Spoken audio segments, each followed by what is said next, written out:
Nani yako tayari kuoa msichana ako na kipini kwa mapua? Najua wengine wenu mlichomoa juu mnakuja conference. Nani? Kwani ile kipini tunajua ni ya kuvuta ng'ombe.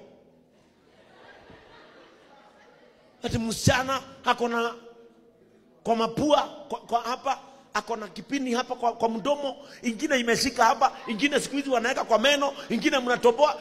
Yaani mpaka unashinda huyu akikufa nitamzika ama nitampeleka kwa scrap metal. My brothers and sisters, some things might not cost you today. Ati wengine wanatoboa mpaka nipu. Oh, mnajifanya hamjui. Nani wengine ni makipini mmeacha nyumbani. Anatoboa. Nani atanyonya mama? Ako na shimo ya Mungu na mashimo ya kudungwa na mtu.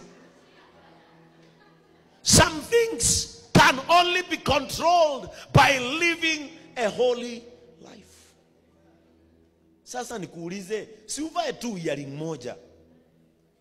Ni za nini earring 8?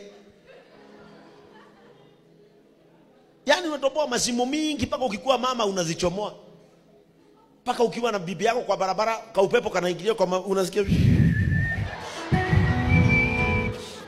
Unamuuliza nikiwa huwa merori, ne mali mama agoto. And there are some silly mistakes that cannot be rectified. Kuna ujinga hautarekebika. It will soothe you today, but it will haunt you tomorrow. Praise the name of the Lord. Wengine mpaka wanajidunga vipini kwa sehemu zao nyeti. Sasa ikufanyie nini? Ifanye nini?